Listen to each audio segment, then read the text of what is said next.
சொல்ற காரணம் கச்சத்தீவை கொடுத்ததுக்கு அது எதுக்கு, அதுல என்ன இருக்குது, ஒரு சொட்டு தண்ணி கூட இல்லை என்கிறார். இவருடைய ஆழ்ந்த அறிவை இதை பாருங்க. ஒரு தீவு, கடலுக்கு நடுவில் இருக்கிற ஒரு தீவுல ஒரு சொட்டு தண்ணி கூட இல்லைங்கிறாங்க. தோண்டுனா தண்ணி வரப்போகுது, தண்ணிக்கு நடுவில் தான் அந்த நிலைமை இருக்குது. அது ஒரு காரணம், வேற ஏதாவது ஒரு காரணம் சொன்னா கூட அதை சிரிச்சுட்டாவது போகலாம். இப்படி ஒரு காரணத்தை சொன்னா தலையில அடிச்சு அழுகிறத தவிர வேற என்ன இருக்கு? நீங்கள் எல்லாம் 4 பக்கமும் கடல் சூழ்ந்து இருக்கிற ஒரு நிலத்துக்குள்ள தோண்டுனா அப்படிங்கிறங்க, ஒரு கைடு அப்படி தோண்டாலே தண்ணி வந்துடும். அதுல தண்ணி இல்ல, அதனால கொடுத்தோங்கிறீங்க. தண்ணி இல்லைங்கிறதான் காரணமா?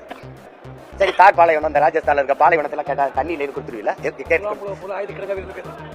இது என்ன ஒரு காரணம் பாருங்க. இதெல்லாம் கொடுத்து எவ்வளவு காலம் ஆயிடுச்சு நீங்க பாருங்க. இப்ப கச்சத்தீவை மீட்க நாங்க போராடுவோம்ட்டு 4 கட்சிகளும் நாடகம் போடுது. எங்க ஊர்ல திருவிழா வரும்போது, மாரியம்மன் திருவிழா, ஐயனார் திருவிழா, கற்பனைசாமி திருவிழா நாடகம் போடும். இது மாதிரி தேர்தல் திருவிழா வர்றதுனால இந்த கச்சத்தீவு மீட்பு நாடகத்தை போடுது. நம்ம முந்தா நாள் தான் எடுத்து கொடுத்துருக்காங்க. அதனால இன்னைக்கு மீட்க இவங்க தீர்மானம் போடுறாங்க. கொடுத்த 4 பேரு இந்த காங்கிரஸ் கூட இருந்து அது கைகட்டி பதவிக்காக நின்னது இந்த திமுக.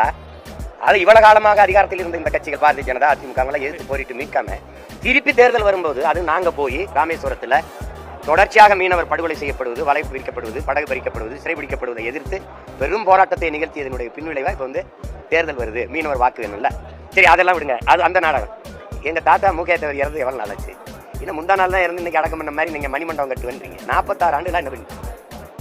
3 முதல்வர்களுக்கு பதவி பிரமாணம் எடுத்து வந்த சட்டப்பேரவையினுடைய தலைவராக இருந்த பெருமகன் எங்க தாத்தா முத்துராமலிங்க தேவர்கள் கூட தமிழ் மாநிலத்துக்கு தான் ஃபார்வர்ட் பிளாக் கட்சியின் தலைவராக இருந்தார். அகில இந்திய இவ்வளவு பெரிய துணைக்கண்டத்தின் ஃபார்வர்ட் பிளாக் கட்சியின் தலைவராக இருந்த பெருந்தகை எங்களுடைய தாத்தா முகேத்தவர். அவருக்கு என்ன மரியாதை இருக்கு? இப்ப தேர்தல் வரும்போது அந்த இனப்பு சொந்தங்கள் எல்லாம் நாங்க பேரடிச்சு கொண்டு எழும்போது அந்த வாக்கை குறிவித்து நகருகிற அந்த அற்ப நாடகத்தை இந்த திராவிடர்கள் நிறுத்திக்கணும். எங்களை என்னவா நீங்க மதிப்பிடுவீங்க? இவ்வளவு காலம் கழிச்சு திடீர்னு கச்சத்தீவு மேல பாசம் வருது, திடீர்னு எங்க தாத்தா முகேத்தவர் மேல பாசம் பற்றி வருது. இதெல்லாம் வாக்கு பறிக்கிற அற்ப நாடகம். இதை தமிழ் சமூகத்தின் இளைய தலைமுறை பிள்ளைகள், என் தம்பி தங்கைகள் கூர்மையா அதை கவனிச்சு இது பண்ணணும். மறுபடியும் இதுக்கெல்லாம் இந்த நாடகத்தை பார்த்து மயங்கி கைதிட்டு ரசிச்சுட்டு போனோம்னா ரொம்ப கஷ்டம், ரொம்ப கஷ்டம்.